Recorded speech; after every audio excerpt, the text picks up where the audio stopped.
Selanjutnya kita masuk ke materi yang kedua, yaitu kaidah kebahasaan dari teks iklan.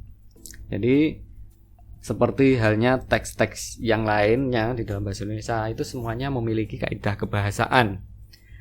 Kaidah kebahasaan teks iklan, slogan, dan juga poster. Nah,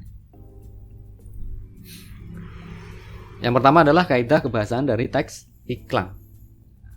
Teks iklan menggunakan slogan. Tadi bahasa slogan, bahasa yang ringkas, lebih mudah diingat, menggunakan bahasa-bahasa yang memukau. Nah, itu slogan. Yang kedua adalah menggunakan kalimat persuasif. Kalimat persuasif ini tadi berupa ajakan, mengajak orang lain untuk mengikuti apa yang kita inginkan. Contohnya misalnya ini, hindari gigitan nyamuk. Nah, itu adalah kalimat ajakan atau kalimat persuasif. Ciri-ciri kalimat persuasif itu dia mengajak. Biasanya menggunakan kata lah, marilah, ayolah, janganlah, hindarilah, hindari, dan sebagainya. Jadi mengajak orang lain agar orang lain tersebut mengikuti apa yang kita inginkan berupa tindakan ya. Jadi urut-urutannya ada, misalnya ada argumentasi, persuasi, yang agak keras sedikit, misalnya propaganda, agitasi. Nah, itu yang lebih parah lagi agitasi ini. Provokasi yang paling parah lagi ya, provokasi. Kalau persuasi tingkatnya masih nomor 2, ada argumentasi kita berpendapat. Kalau kamu mau ikut ya silahkan, enggak apa. Kalau persuasi itu sudah mulai mengajak. Nah, provokasi atau agitasi itu biasanya lebih keras, provokatif. Biasanya kalau di demonstrasi ada yang tokoh-tokoh yang suka memprovokasi keadaan sehingga keadaan semakin kacau ya. Jangan seperti itu ya. Kita menjadi manusia harus punya norma, punya etika dalam kehidupan bermasyarakat. Tidak mudah dihasut, tidak mudah membuat suasana atau memperkeruh suasana atau memancing-mancing lah istilahnya. Ngompor-ngompori kancane misalnya. Jangan ya. Kita zaman-zaman yang sudah maju, cukuplah fokus dengan kehidupan kita saja yang positif-positif. Kita melakukan kegiatan yang positif. Nah, selanjutnya adalah menggunakan subjek orang pertama. Orang pertama itu apa? Subjek ada orang pertama, orang kedua, orang ketiga. Orang pertama itu biasanya merujuk kepada diri sendiri. Orang kedua itu merujuk kepada orang lain. Sedangkan orang ketiga itu orang yang kita bicarakan itu tidak ada di tempat tersebut. Nah, kalau orang pertama subjeknya ya, ada tunggal, ada jamak. Kalau yang tunggal misalnya saya, beta, hamba. Kalau yang jamak misalnya kami, kita. Nah, itu adalah subjek orang pertama. Bisa tunggal, bisa jamak. Nah, ini contoh slogan. Sprite, nyatanya nyegerin. Nah, meskipun misalnya kita hilangkan gambar minuman ini, terus kita mengucapkan ke teman kita, nyatanya nyegerin. Nah, itu sudah tentu saja itu maksudnya ke Sprite, nyatanya nyegerin. Nanti yang lain bisa kamu cari sendiri ya. Cintai ususmu. Nah, Yakult setiap hari. Nah, cintai ususmu. Nah, slogan ini kalau kita hilangkan gambar Yakultnya, terus kita baca cintai ususmu, pasti kita akan terngiang-ngiang bahwa itu adalah bagian dari produk Yakult. Terus, karena hidup banyak rasa, kopi Good Day punya banyak rasa untuk harimu. Nah, itu juga termasuk contoh-contoh slogan. Ini contoh yang lain.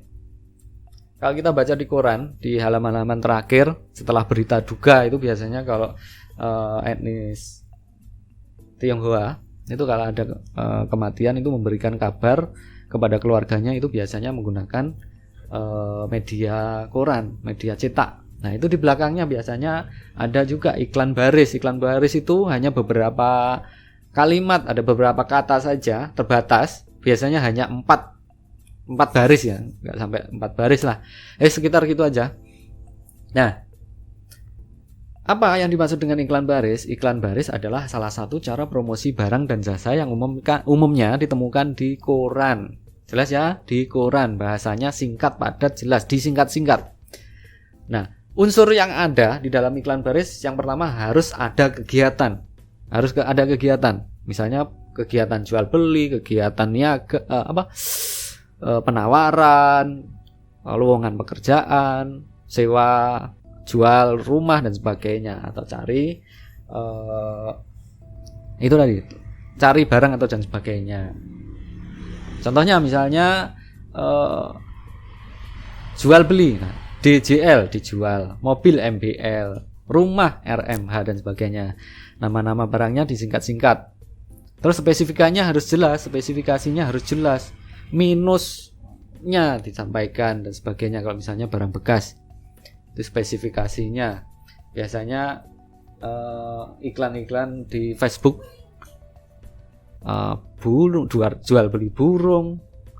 Kalian kalau misalnya mulai dari sekarang harus punya jiwa-jiwa kewirausahaan ya. Jangan malu. Misalnya pulau burung, punya barang tertentu yang sudah bosan, misalnya HP dan sebagainya, bisa kalian tawarkan di Facebook. Yang tentu saja harus memenuhi dari 5 unsur ini agar iklan kalian cepat laku. Harganya harus disampaikan. Saya paling malas kalau misalnya mau beli di Facebook misalnya, harga PM. Ini main kucing-kucingan ya, langsung aja disampaikan di situ. Harganya berapa? Kalau bisa nego ya dikasih nego, kalau enggak ya enggak apa-apa. Nego itu maksudnya bisa ditawar. Net itu biasanya harga pas, net. Kalau nego itu biasanya bisa ditawar. Terus biasanya kalau berhubungan dengan kata harga itu ada BU. BU itu butuh uang. Santai, ditulis SLW, slow dan sebagainya. Banyak cara untuk menyampaikan kepada khalayak atau kepada orang yang kita tuju. Selanjutnya, unsur iklan baris itu si pembuat iklan harus menyertakan alamat, menyertakan nama, nomor telepon. Nah, kalau kita membuat iklan terus nggak ada alamat atau nomor telepon yang bisa dihubungi, gimana dong? Sulit kan? Kecuali memang sudah produk-produknya sudah terkenal, itu pun biasanya pasti menyampaikan alamat lengkap. Biasanya paling tidak ada nama dan nomor HP gitu aja. Nanti kan bisa dihubungi di situ. Singkatan-singkatan yang sering digunakan di iklan baris biasanya adalah BPK, BT, CCK, cocok, CCL, CPT dan sebagainya. Cepat, CPT itu cepat. CV itu CV? Kurikulum vitae ya mungkin. Ya boleh jadi jual. JT itu juta, hub itu hubungi, KRM itu kirim dan seterusnya. Oh ini ada kepanjangannya. BT itu bata, CCK itu cocok, CCL itu cicil, CPT itu cepat. Nah, singkatan Prof itu profesional, RP rupiah dan sebagainya. Ya nanti bisa kalian pahami sendirilah. Kalau kalian sudah lihat iklan, nah itu pasti banyak singkatan yang kalian pasti paham di situ karena memang menggunakan bahasa-bahasa sehari-hari yang mudah dipahami. Jelas ya? Contohnya misalnya dijual rumah blok 3, Puri Depok dekat kampus UI, lantai 138 lebar. 120, sertifikat hak milik, siap huni, dijual tepat, harga bisa nego, hubungi nomor teleponnya sudah tersebut meskipun enggak ada namanya tapi sudah ada nomor teleponnya. Yang kedua, dijual rumah 2 lantai di kompleks Villa ASEAN, Pondok Cabe, Tangerang Selatan. Lebar tanah, LT itu lebar tanah, LB itu luas bangunan. Hubungi Dewi dan seterusnya. Dah, cukup untuk materi yang iklan sudah saya sampaikan. Jadi iklan itu adalah tadi yang materi yang kita bahas adalah iklan, slogan dan poster. Iklan itu tujuannya menyampaikan sesuatu yang kita inginkan kepada kalayak ramai itu menggunakan bisa media sosial, media cetak, media elektronik dan sebagainya. Jelas ya? Slogan itu bahasa yang digunakan pada iklan. Slogan itu biasanya kumpulan kata-kata menarik, mudah diingat. Nah, itu slogan. Sedangkan poster itu hampir sama dengan iklan, tapi poster porsi tulisannya lebih banyak. Biasanya menyampaikan perlombaan dan sebagainya. Jelas ya? Oke.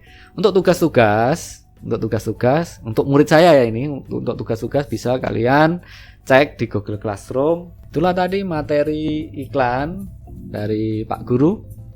Jangan lupa bahasa Indonesia, jati diri bangsa. Wassalamualaikum warahmatullahi wabarakatuh.